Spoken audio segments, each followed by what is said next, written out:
You'll understand, right? She's pregnant, she needs the master bedroom more than you. That's what he said when he brought his mistress into our home. I didn't argue. I packed my dignity and walked out. 6 months later he's jobless and alone.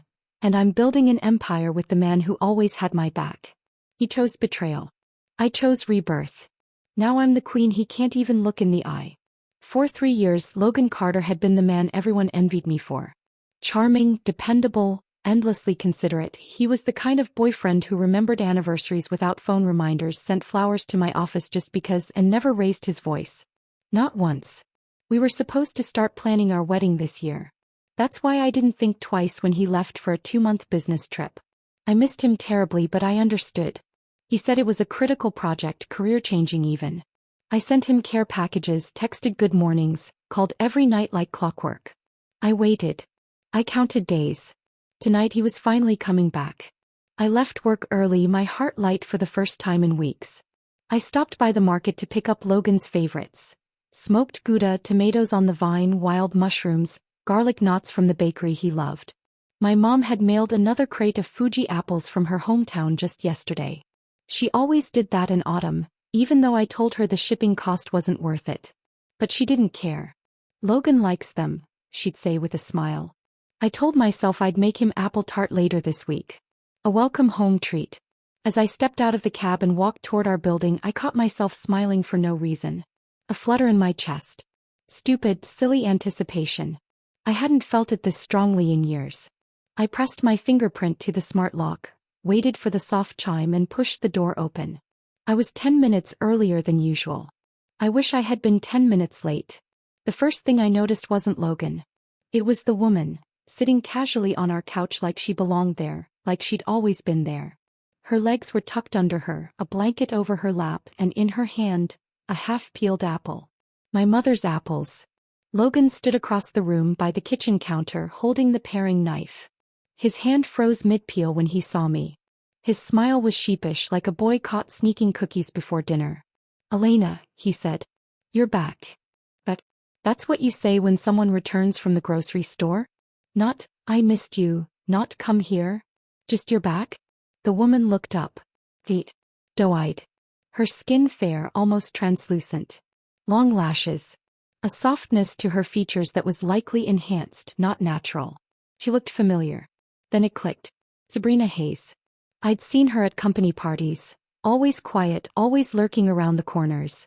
She didn't talk much, but she stared. And she stared at Logan like he was hers long before I ever knew her name. My feet remained rooted. I looked at Logan. Then at the apple in her hand. Then back at Logan. He glanced between us, then cleared his throat and rushed in, voice unnaturally high-pitched. "Sabrina," he said. "From work." She was on the project with me. Sabrina gave me a practiced sweet smile.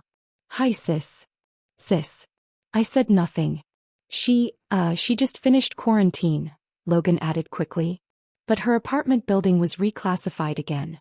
High-risk zone. She can't go back yet, and she asked if she could stay here for a few days." I still said nothing. My brain was playing catch-up, slowly stitching together words and images and implications. She was holding an apple from my mother. Logan had never peeled one for me. Not once. Why not a hotel? I finally asked, my voice even. Or the company dorm? He rubbed the back of his neck. "Pregnant." My heart stopped. The floor beneath me shifted. "Pregnant." I turned slowly toward Sabrina. She didn't flinch. If anything, her smile became more gentle. More radiant. "Pregnant. Yeah. First trimester," he said like he was announcing the weather. "So obviously she can't stay somewhere stressful or dirty." I offered. "Just until things settle," he added quickly. "We can manage. I figured you'd understand." "Understand." I swallowed. "We only have one bedroom." I thought about that. He gestured vaguely. "You can take the study. I'll sleep on the couch. Sabrina can use the bedroom." There was. Just like that. My home, my bed, my life, reorganized around a stranger. And not just any stranger. Her eyes flicked toward mine. Innocent. Too innocent. I remembered a team dinner from 3 months ago. How she watched him the whole night. How she laughed a little too loudly at his jokes. How she offered to refill his wine glass even though it was already full. Back then I'd brushed it off. Now everything snapped into focus. They'd spent 2 months together on that trip. She wasn't just some helpless coworker. He was the plan. This wasn't an accident.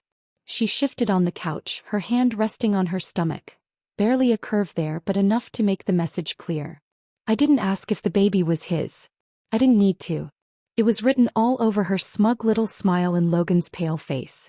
I laughed. A short hollow laugh. Startled them both. Well, I said, bending down to place the grocery bags on the side table.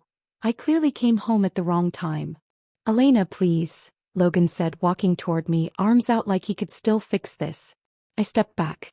No, I said. Don't. I didn't mean for you to find out like this. You didn't mean for me to find out at all, I corrected. Right. Sabrina stood up then. I'm sorry, she said softly. I told Logan it wasn't a good idea. Did you? I asked, tilting my head. Yes. I said it would upset you. And yet here you are. On my couch. Eating my apples. Sleeping in my bed. Her mouth opened. Closed. He stepped behind Logan. Logan raised a hand. Don't be like this. I'm being calm, I said. More calm than you deserve. His voice rose. I'm trying to be responsible. By hiding your mistress and your bastard child in our apartment? Elena.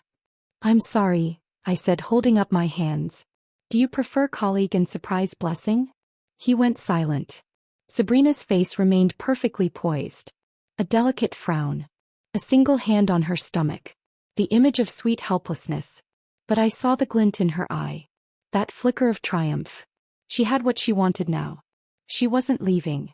I took a slow breath and exhaled. Then I turned toward the door and picked up my purse. Elena, Logan said again. Come on. Don't walk away. Let's talk. You don't get to ask for that, I said, my voice flat. You lost the right to be heard the moment you handed over my bedroom. I was just trying to be decent. By humiliating me in my own home? Silence. Sabrina's eyes widened as I stepped toward the door. Where are you going? Logan asked. Out, I replied, swinging the strap over my shoulder. Don't wait up. I opened the door and paused. One hand still resting on the handle, I looked back over my shoulder. You know what's funny? I asked. If you had just told me the truth, I might have left quietly. But now. I smiled. Now I won't. Then I shut the door behind me. I didn't cry. Not when I walked out of the apartment. Not when I sat alone on a park bench beneath a flickering street lamp with the night wind stinging my cheeks. Not when I called for a cab and gave my best friend's address in a voice so calm it surprised even me. It wasn't numbness. It was fury. Cold, calculated fury. Stay with me tonight, Maya said the second I stepped into her apartment. She didn't ask what happened. One look at my face and she already knew it wasn't the kind of heartbreak you sob about. It was the kind that changes you. I didn't bother unpacking. I just sat on her kitchen stool, cracked open a can of beer and stared at the fridge magnets like they held answers. Want to talk? She asked gently. Not yet, I replied, pressing the cold can to my temple. I'm still deciding if I want to scream or sue. She didn't laugh. She just pushed a warm blanket over my lap and said, we'll do both. The next morning I woke up to sunshine, birds chirping, and the urge to burn my apartment down. Since arson was frowned upon, I chose something better. I went back. Logan probably thought I was going to stay away. Maybe he even imagined I'd go cry into a friend's arms for a few days, then come crawling back asking for answers or closure. He didn't know me at all. When I entered the building lobby, the doorman gave me a small wave. Morning, Miss Brooks. Morning, Ian, I replied with a polite smile, pressing the elevator button. Logan may have tried to reduce me to a footnote in his new life, but the world hadn't forgotten whose name was on that lease. The elevator doors opened with a soft ding, and I stepped into the hallway, heels clicking across the polished floor like warning bells. I didn't knock. I unlocked the door, pushed it open, and walked inside like I owned the place because I did. And there they were. Logan in wrinkled joggers and a plain tee, standing by the kitchen like a startled animal. Sabrina sitting at the dining table, nursing a mug of tea and looking far too comfortable. Elena. Logan's voice cracked like a teenager's. You're back. I shut the door behind me with a satisfying click and placed my keys on the console. I never left, I replied. I just gave you a little time to rehearse your apology. He looked confused. Sabrina stiffened. Elena, look, I know how it looks. I'm not interested in how it looks, Logan. I dropped my bag on the couch and crossed my arms. I'm here to reclaim my space. I thought you were staying with a friend, he said quickly, glancing toward Sabrina. I replied. For one night. To clear my head. Now it's clear. He blinked. And you're both leaving. Silence. Sabrina set her mug down. Elena, please. Logan was just trying to do what's right. Inviting his pregnant mistress to move into my home was your idea of what's right? I asked deadpan. Interesting moral compass. Elena, let's not turn this into a scene. I held up a finger. Stop talking. I'll go first. I turned to Logan. You claim this is your home. That you get to decide who stays. On what basis? He opened his mouth. I answered for him. Because you paid rent? His lips parted, then shut.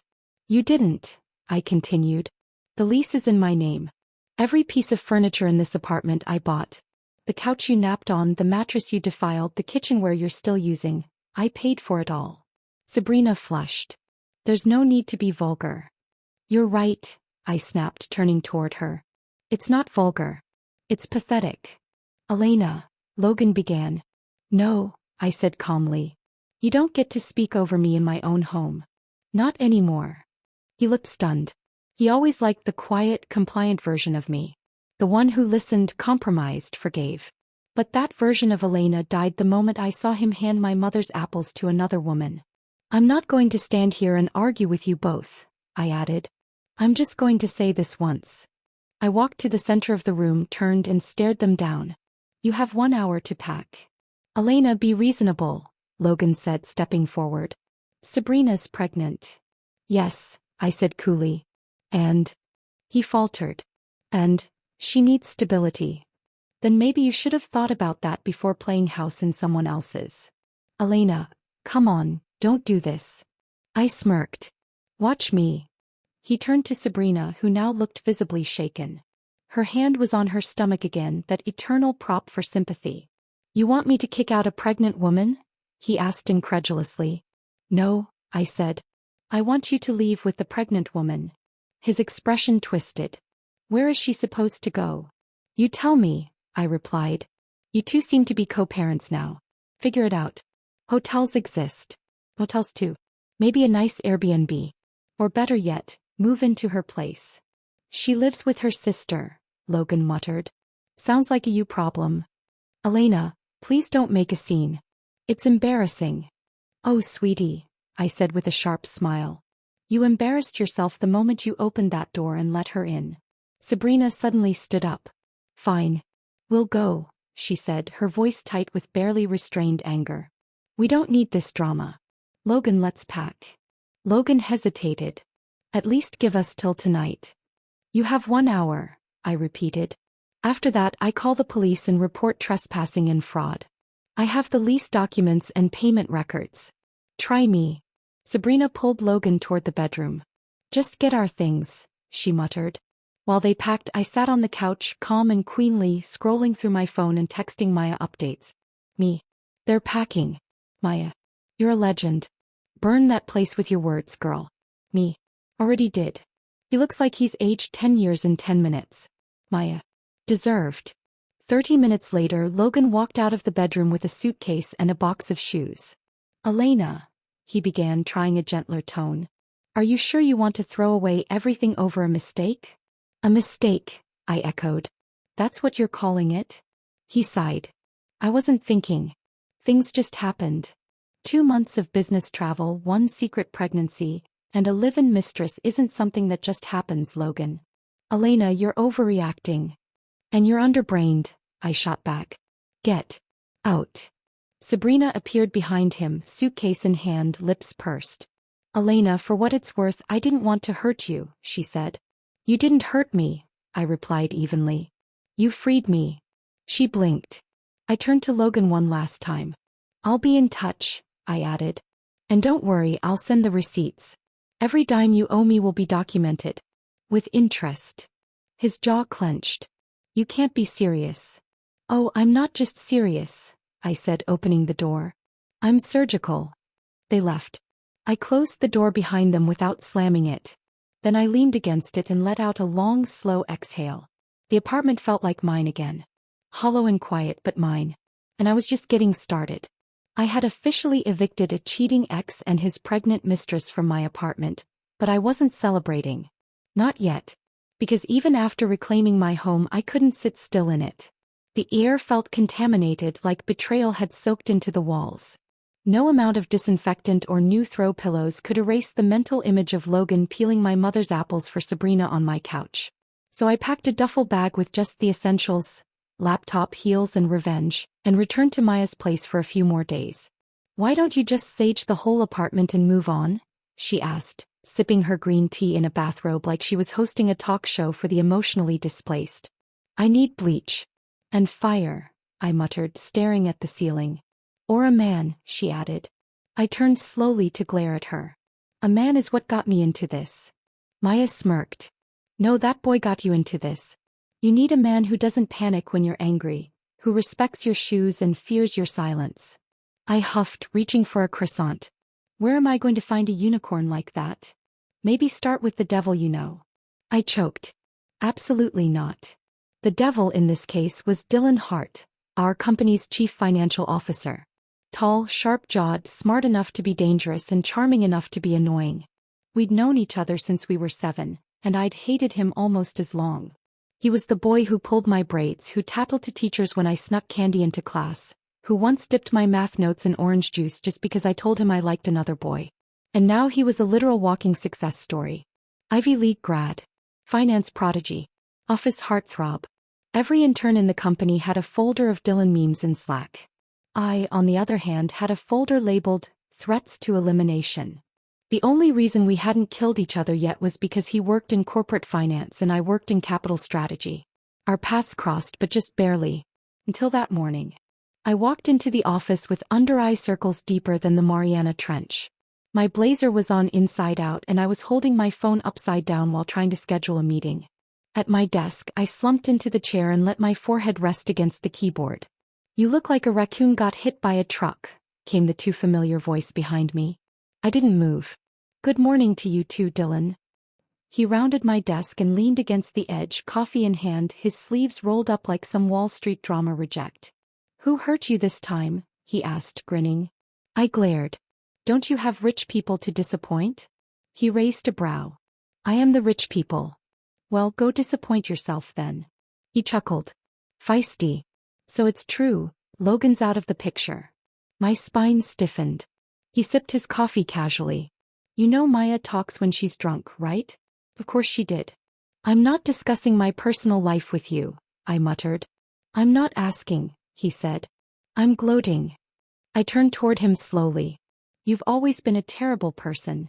And yet you always brighten up the room when I'm in it. You mean I light it on fire? He smirked. Potato, potato. I leaned back. If you're here to mock me, can we speed this up? I have a list of men to ruin today and you're not even top 3. His grin faded just a little. I'm not here to mock you. That surprised me. What then? I asked cautiously. I heard you kicked Logan and his baby mama out, he said, voice low now. Impressive. My eyes narrowed. You don't sound sarcastic. I'm not. He looked at me with something almost like respect. I mean it. Most people would have just cried, posted a quote on Instagram and disappeared. I tilted my head. You expected me to collapse? I expected you to plot, he said. But the efficiency, that's what impressed me. Now that was more like him. I leaned forward. Are you about to offer to help? His brows rose. What if I am? I'd say you've finally lost it. He grinned. Then maybe you'll consider crashing and burning at my place instead of Maya's. I've got a guest room. I blinked. Was Dylan Hart offering me a place to stay? I snorted. What's the catch? He shrugged. None. Just don't touch my espresso machine. I stared at him for a beat longer. Truth was, Maya's apartment was lovely, but small. She was engaged and her fiancé was coming back from a work trip next week. I didn't want to impose. And even if I was too proud to say it out loud, a clean guest room in a fully soundproofed condo with blackout curtains and a stocked bar sounded like heaven. Fine, I said. But I'm not making you breakfast. I don't eat breakfast with traitors. Perfect. That night I moved into Dylan's guest room. The space was clinically clean, cool tones, minimalist furniture, a glass desk by the window, and a bookshelf lined with law thrillers and dusty finance textbooks. He gave me towels, a set of guest keys, and a password to the Wi-Fi labeled "Haters Gonna Hate." "You're ridiculous," I muttered, dropping my bag. "I've been called worse," he replied. The next morning I sat on the bed with my laptop open and my brain buzzing. Logan was currently up for a promotion at his company. A big one. Team lead for a major portfolio merger. His professional reputation was everything. And he had built it while standing on my shoulders. I'd paid the bills. Funded the wardrobe. Supported. Promoted him at every networking event I ever attended. And he had the gall to let another woman sleep in my bed and call me unreasonable? Oh no. This wasn't over. I picked up my phone and called Maya. "Are you still in touch with that private investigator you used when your ex was working late?" She laughed. "Already sent his contact. Check your inbox. They say time heals all wounds." I disagree. Time just gives you the distance to sharpen the knife. By the third week after I evicted Logan and Sabrina from my apartment, the anger had crystallized. It was no longer hot, no longer burning. It was cold, precise. The kind of cold that doesn't lash out. It calculates. That's when I knew I was ready. I sat cross-legged in Dylan's guest room, files spread around me like a war map. Laptop open. Coffee in hand. Mood ruthless. Across the table, Dylan watched me with that maddening twinkle in his eyes. "You always look hottest when you're plotting federal crimes," he mused. "This isn't a crime," I replied, highlighting a section of a corporate ethics policy from Logan's company handbook. "It's corporate housekeeping." He raised an eyebrow. "So what's the plan?" I looked up from my screen and smiled. Destruction.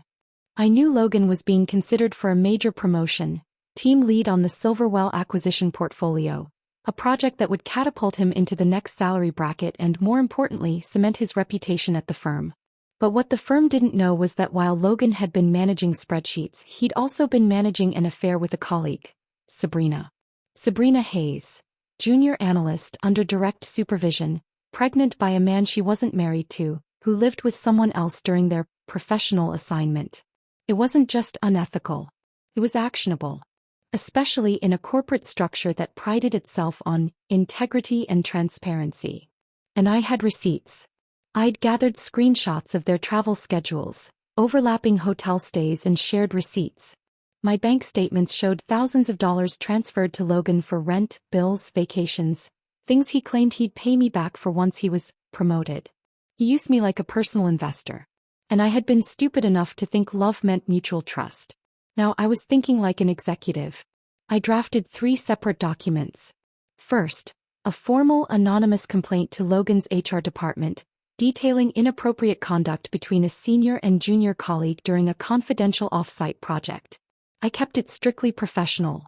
No slander, no emotion. I included dates, flight records, and one blurry photo of the two entering a hotel room together after hours. Second, a legal notice prepared with the help of a female attorney Maya had recommended, someone who called Logan's behavior textbook misuse of trust. She framed it as a breach of implied cohabitation contract and financial manipulation with intent to defraud. I was seeking reimbursement, down to the last meal I paid for.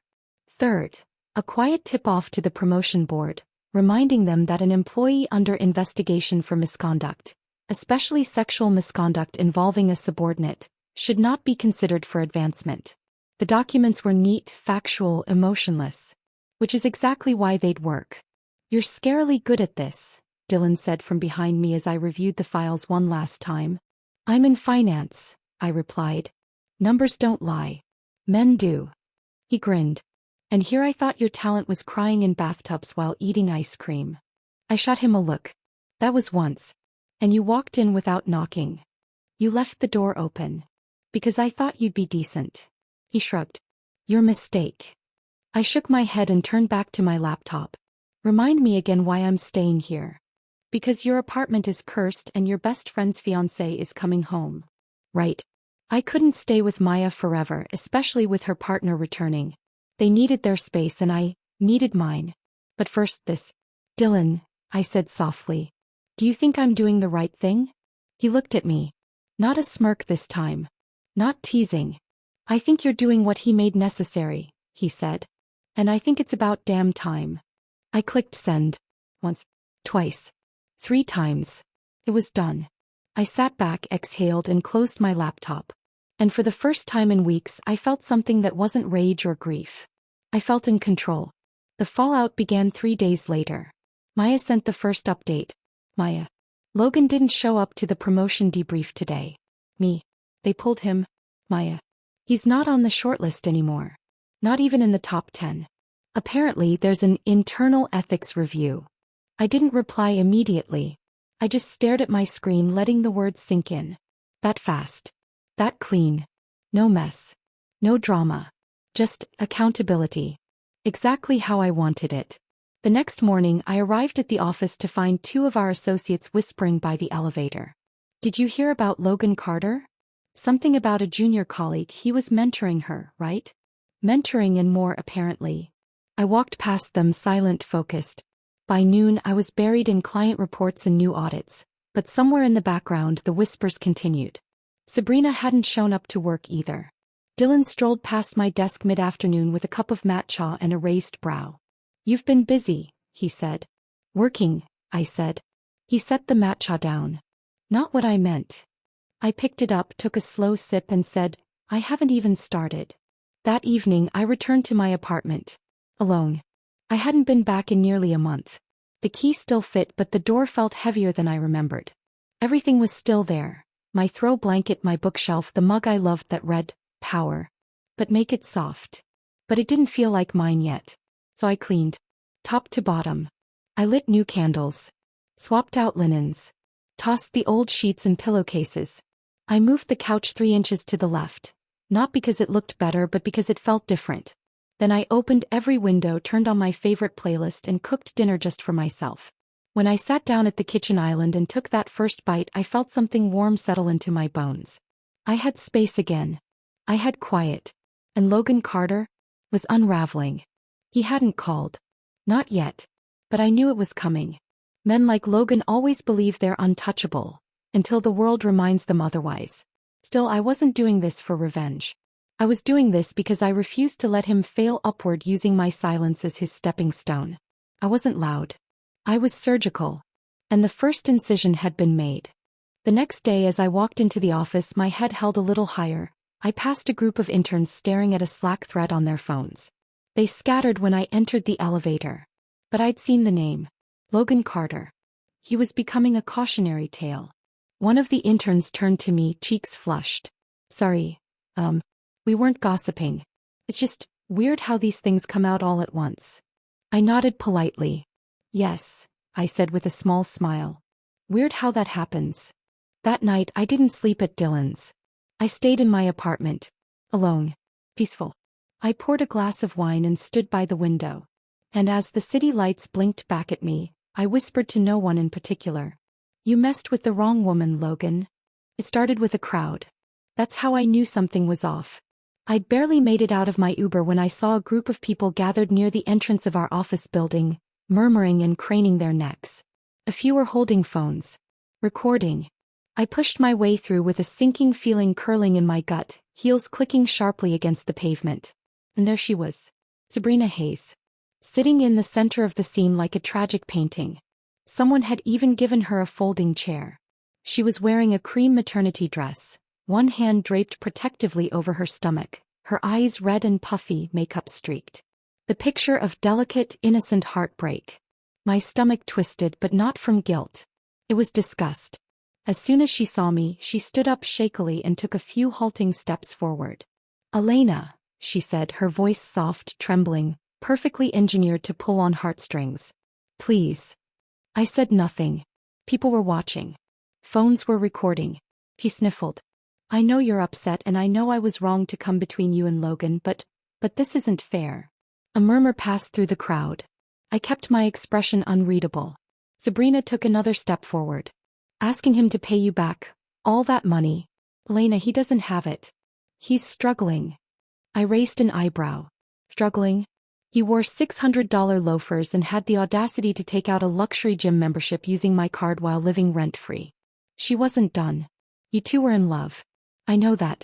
Even if things fell apart, you could have just walked away. Quietly. Why drag him down? My nails dug into my palm. He was flipping the script. Trying to make it look like I was vindictive, petty, obsessed. And worse, people were buying it. The interns, the security guards, even a few co-workers standing behind the glass lobby doors. Sabrina dabbed at her cheeks with a tissue, shaking her head like she was the one betrayed. You were the only one he ever talked about, she said louder now. Even when we were away. He said he didn't want to hurt you. That's why he lied. The crowd shifted. People exchanged glances. Manipulative. Calculated. Professional. I almost applauded. Instead, I took one step forward and asked, in the calmest tone I could manage, "Are you finished?" Sabrina blinked. Good, I said. Then I turned slowly to face the crowd. If anyone here is wondering whether what you're hearing is true, I'll clarify.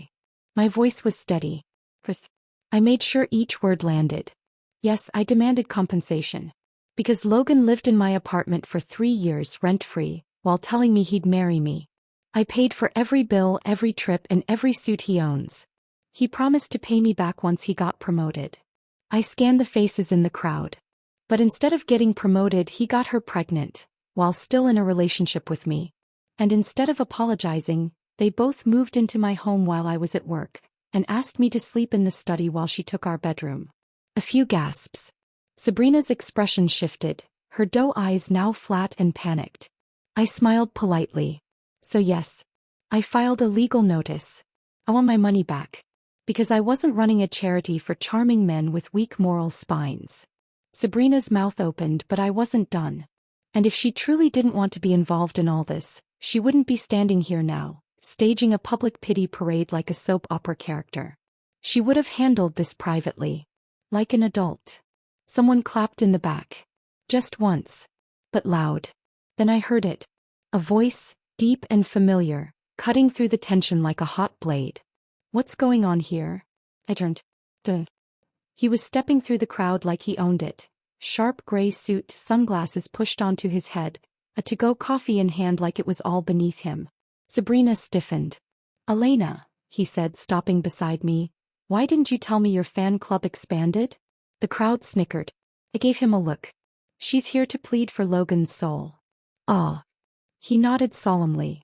Tragic. Was it injured in battle? Or just in bed? More laughter.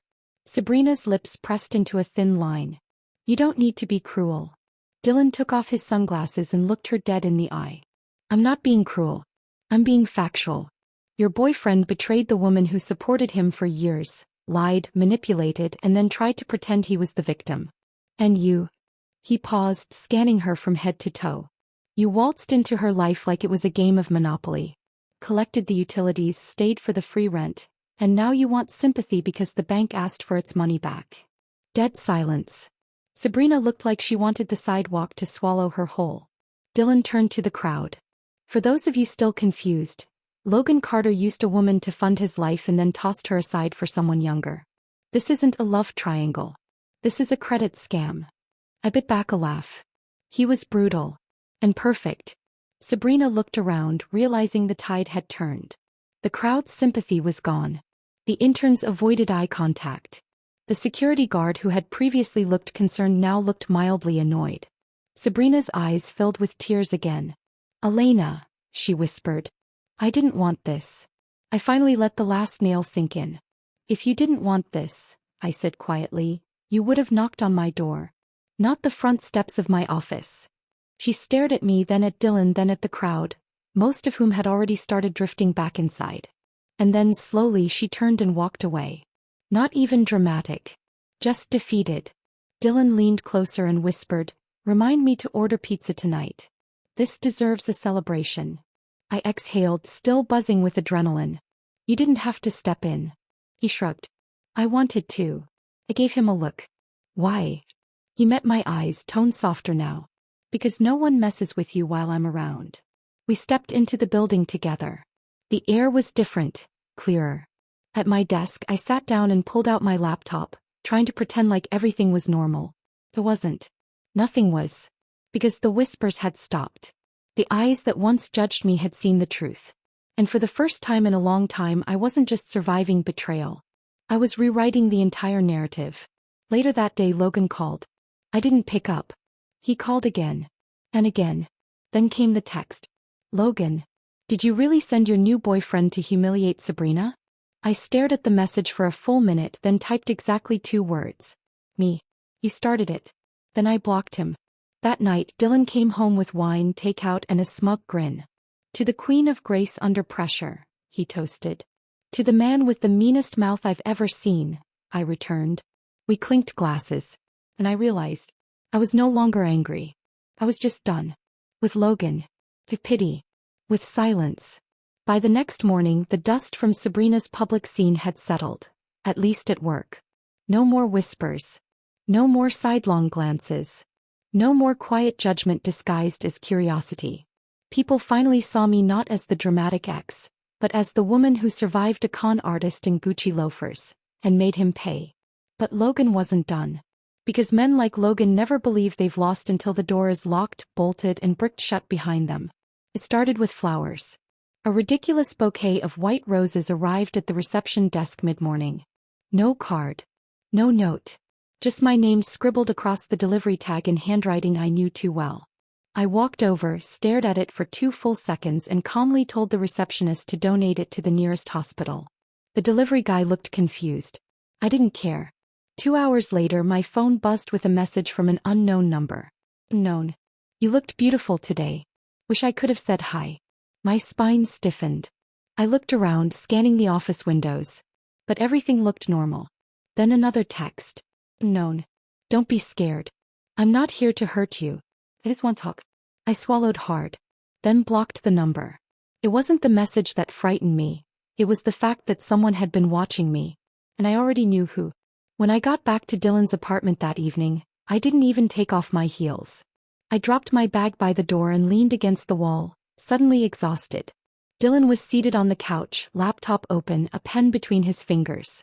He looked up the moment I stepped in. What's wrong? Logan sent flowers. And texts. From an unknown number. His jaw tightened. Did you block him? Immediately. Good, he said, standing up. But that's not enough. I frowned. He hasn't actually done anything. Not technically. Elena, Dylan said, his voice low and steady. Men don't just go from betrayal to begging to lurking around office buildings without escalation. He's testing boundaries. I exhaled slowly. You're right. He walked into the kitchen, pulled a bottle of water from the fridge and handed it to me. You're staying here. Period. Until I know it's safe. You don't have to play bodyguard, I muttered, sipping the water. He looked at me. Not teasing. Not sarcastic. Just deadly serious. I'm not playing. The next 2 days passed uneventfully. I filed paperwork, crushed deliverables, and avoided Logan like he was an airborne virus. Then came Friday.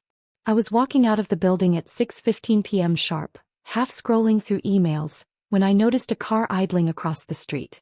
It was black. Thick, tinted windows. Too clean for that neighborhood. Too still. My gut twisted. I turned on my heel and walked in the opposite direction. The car didn't follow. But I felt the eyes. Watching. Waiting. That night I couldn't sleep. I kept checking the window of Dylan's guest room, even though we lived on the 27th floor. By 2 a.m. I was in the kitchen, sipping tea I didn't want and glaring at the skyline like it had personally betrayed me. Dylan walked in shirtless, rubbing the back of his neck. I glanced at him. He stopped short when he saw me sitting there. You good? I shrugged. Define good. He sat across from me and reached for the other mug on the counter. Took a sip. Grimaced. You made this. Lavender chamomile. Tastes like flower anxiety. That's about right. He leaned forward, elbows on the table. You want to report him? My fingers tapped the ceramic rim. I want to. But I also know how these things go. No physical threat, no police interest. It's just a man being persistent. Dylan's expression darkened. Let me follow up my own way first. I blinked. What does that mean? He smiled. Not warmly. I grew up with lawyers. And I know a few who specialize in this kind of thing. I didn't ask questions. I trusted him. Which terrified me more than Logan ever could. On Sunday I went back to my apartment for a few hours. I had laundry to pick up. A few documents to grab. The moment I stepped into the building lobby I felt off. Too quiet. Too still. When the elevator doors opened on my floor, I noticed something sitting just outside my door. A bag. Paper. Neatly folded. With a card tucked into the handle. My fingers shook as I picked it up. Inside was a soft gray hoodie, Logan's. The one he used to wear around the house. The one I washed a dozen times, folded and left behind without thinking. And the card? For when you miss me. You always said it was your favorite. No name. No signature. Just the final proof that he'd been here. That he still had access to the building. That I wasn't imagining things. I backed away from the door, called building security and had them delete my access code. Then I called Dylan. He answered on the first ring. Come get me, I said. When he arrived 20 minutes later he was dressed like a storm, black tee, jeans, a dark jacket and a look that could kill gods. He walked into the lobby, took one look at the bag in my hand and said, You're not staying here another night. I didn't argue. He pulled out his phone, took photos of the gift, the note, the timestamp on the security panel, and forwarded everything to someone in his contacts. What are you doing? I asked as we stepped into the elevator. Building a case. Back at his place I dropped the bag on the kitchen counter and collapsed onto the couch. Dylan stood over it like it was radioactive. He pulled the note out with a pair of chopsticks and slid it into a Ziploc bag. Really? I asked. Really, he said. Because I'm done letting this slide. I looked at him, really looked. Gone was the smug sea. Gone was the childhood rival who teased me in the hallway. What stood before me now was something else entirely. Something fierce. Proactive. The realization shook me to my core. The next morning, Dylan filed for a restraining order on my behalf. His lawyer, a sleek, no-nonsense woman named Erica Cho, walked me through the paperwork with terrifying speed. He's crossed the line, she said. We'll make sure a judge sees that. By 4 p.m. we had an emergency hearing scheduled. And by 6 p.m., a court-stamped order was sitting in my inbox, granting me full legal protection. Logan was to stay 100 feet away from me at all times. Work, home, everywhere. And if he violated it, jail. That night as I sat on the couch, curled under a throw blanket, Dylan pretended not to notice I had stolen from his bedroom. I let out a long breath. Thank you, I said quietly. Dylan turned from the kitchen. For what? For all of this, I said. For taking it seriously. For protecting me before I even asked you to. He leaned against the counter, arms folded, voice softer now. I've known you since we were kids, he said. And I always thought, one day I'd be the one you came to when things got bad. I blinked. You don't have to fight everything alone anymore, Elena. Silence fell between us. A new kind. Not awkward. Just loaded. His eyes held mine across the room. And in that moment I realized something terrifying. Logan may have broken my heart. But Dylan, he was starting to rebuild it. And I didn't know what scared me more. I should have known he wouldn't stop at texts or flower deliveries. I should have known the man who once manipulated me with charm and crocodile tears would eventually show up in person. But what I didn't expect was how unrecognizable he'd become. It was a quiet Thursday evening. The office had just closed. Dylan was off-site at a client dinner. I was walking toward the parking lot, purse over my shoulder, mind pleasantly numb from a day full of numbers and negotiations. Then I saw him, leaning against the hood of a beat-up sedan that looked nothing like his old Tesla. Wearing a wrinkled blazer, bags under his eyes, and that familiar crooked smile he used to flash every time he tried to win a fight with charm. Logan Carter. In the flesh. And for once he didn't look smug. He looked hollow. Elena, he said as I froze in place only a few feet from him. Please. Just give me 2 minutes. I didn't speak. I didn't move. He straightened up, taking a cautious step forward. I'm not here to make a scene. I need to talk to you. I should have turned and walked away. But something in me, Curiosity, closure, cold detachment, held me in place. Make it fast, I said. His face crumpled with relief. Thank you. He stepped into the edge of my space but not too close, probably aware the restraining order was still active. I lost everything, Elena, he said. The promotion. My reputation. The apartment I tried to move into with Sabrina. It's gone. She left. I blinked. She left. He laughed. It wasn't joyful. It was the cracked sound of someone unraveling. Turns out being a pregnant mistress with no stable income and a sinking boyfriend wasn't the life she signed up for. I tilted my head. I'm shocked. He flinched at my tone. I messed up, he continued. You were the best thing that ever happened to me. You supported me, believed in me, gave me everything. And you betrayed me, I said sharply. Not just once. Repeatedly. With full awareness of what you were doing. He nodded miserably. I know. I didn't realize how much I needed you until... No, I cut in. You don't get to need me now. He looked stunned. I stepped forward, voice firm but low. You didn't just cheat, Logan. You used me. You took everything I gave and thought I'd keep giving, even after you moved another woman into my home. His mouth opened but I didn't let him speak. You thought you could have both. The stability of me and the thrill of her. But now that she's gone and your career is circling the drain, suddenly you remember me? He looked like he wanted to vanish. I smiled but there was no warmth in it. That's not love, Logan. That's desperation. I'm sorry, he whispered. I know it doesn't mean much now but I am. No, I said. It doesn't mean anything. We stood in silence for a moment. Two people who once shared everything now barely tethered by memory. Then he tried one last time. Can't we just talk? Like old times? I miss you. And there was the final manipulation. The final thread he hoped I hadn't cut. But I had. I reached into my purse, pulled out a neatly folded piece of paper and held it out.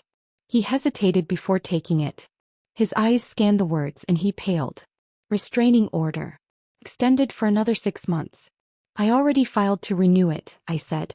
You're not allowed near my building, my office, or me. You got your warning. This is your second. He looked like he'd been punched. Elena. I don't hate you, Logan, I said softly. You're not worth that much energy. He staggered back a step.